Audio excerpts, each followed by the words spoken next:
O processo legislativo brasileiro compreende a elaboração de 7 espécies normativas, que são emenda à Constituição, lei complementar, lei ordinária, lei delegada, medida provisória, decreto legislativo e resolução. Nas provas da OAB, todas as espécies legislativas são muito cobradas.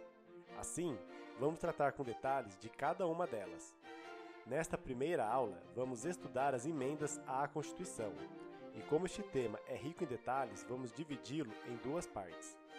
Lembre-se, acompanhe a aula até o final para participar das questões de prova.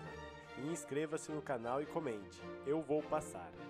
Este é um Instante Jurídico, o canal que passa o conteúdo de maneira fácil, rápida e objetiva.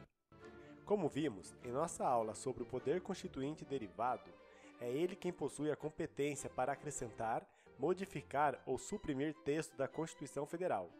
Você pode conferir esta aula clicando nos cards no final do vídeo ou no link que deixei para você na descrição.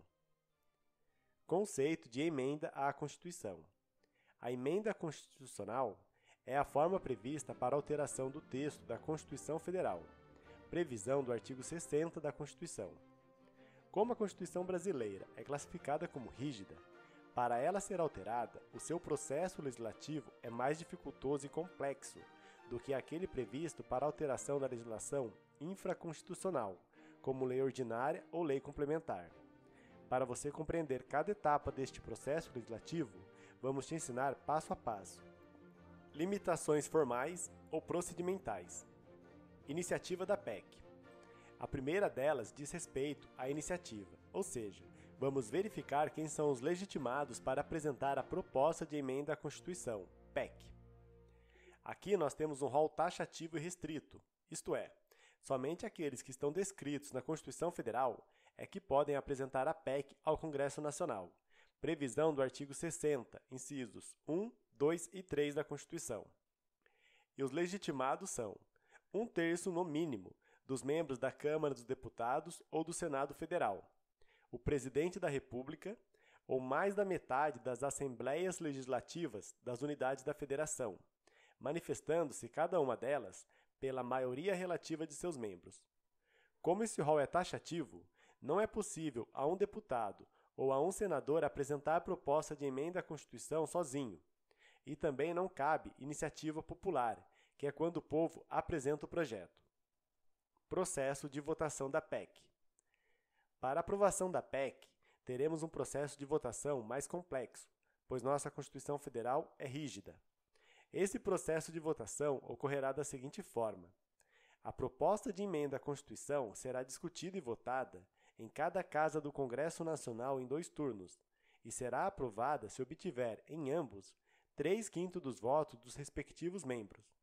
Previsão do artigo 60, parágrafo 2º da Constituição Federal. Só para você ver como o processo da PEC é bem mais difícil, vamos relembrar o processo da Lei Complementar e da Lei Ordinária. Estas 2 leis são votadas uma única vez em cada casa do Congresso Nacional e precisa de maioria absoluta para a Lei Complementar e maioria relativa para a Lei Ordinária. Promulgação da emenda à Constituição. Após a PEC ser aprovada no Congresso Nacional, ela entra no ordenamento jurídico por meio da promulgação, que será realizada pelas mesas da Câmara dos Deputados e do Senado Federal, com seu respectivo número de ordem, previsão do artigo 60, parágrafo 3º da Constituição Federal. Aqui temos mais uma diferença para as leis complementares e ordinárias, pois estas são sancionadas pelo Presidente da República. Já a emenda à Constituição não passa pelo Presidente, a sua promulgação é feita no Congresso Nacional. Proposta de emenda rejeitada ou havida por prejudicada. Caso, durante a votação da PEC, ela seja rejeitada ou tida como prejudicada, ela não poderá ser apresentada novamente na mesma sessão legislativa. Ou seja, caso queiram colocar a PEC novamente em votação, só será possível no ano seguinte. Previsão do artigo 60, parágrafo 5º da Constituição. É importante lembrar que a sessão legislativa vai de 2 de fevereiro a 17 de julho, e de 1º de agosto a 22 de dezembro. Quando não tem sessão, é o período chamado de recesso legislativo, abre aspas, férias, fecha aspas. Previsão do artigo 57 da Constituição. Mais uma coisa, caso uma lei complementar ou lei ordinária seja rejeitada, ela já poderá ser apresentada na mesma sessão legislativa, precisando do voto da maioria absoluta dos membros da Câmara dos Deputados ou do Senado Federal, previsão do artigo 67 da Constituição. Agora nós vamos para as questões de prova, mas antes, inscreva-se no canal e ative as notificações para ser avisado pelo YouTube quando a segunda parte desta aula for ao ar. Quero aproveitar para te dar mais uma dica. Clicando no primeiro link da descrição, você pode adquirir nosso pacote de mapas mentais, que tem como finalidade orientar você nos estudos e no processo de revisão para a prova, sempre de maneira fácil, rápida e objetiva.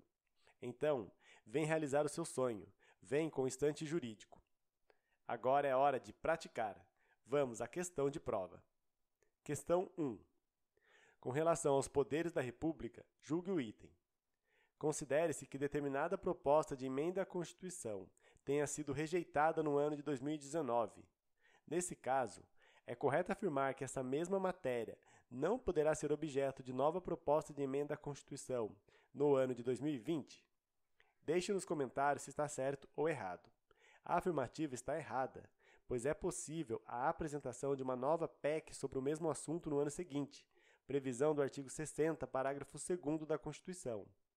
Como vimos, não poderá ser apresentada na mesma sessão legislativa, que vai de 2 de fevereiro a 17 de julho e de 1º de agosto a 22 de dezembro.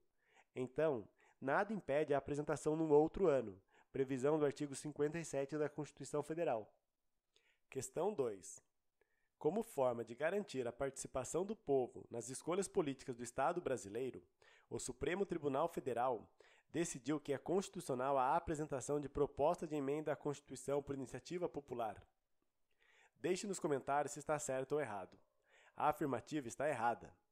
Como vimos, o rol de legitimados para apresentarem proposta de emenda à Constituição é taxativo, sendo que a iniciativa tem que ser de 1/3 no mínimo dos membros da Câmara dos Deputados ou do Senado Federal, do Presidente da República, ou de mais da metade das Assembleias Legislativas das unidades da Federação, manifestando-se cada uma delas pela maioria relativa de seus membros, previsão do artigo 60, incisos 1, 2 e 3 da Constituição Federal.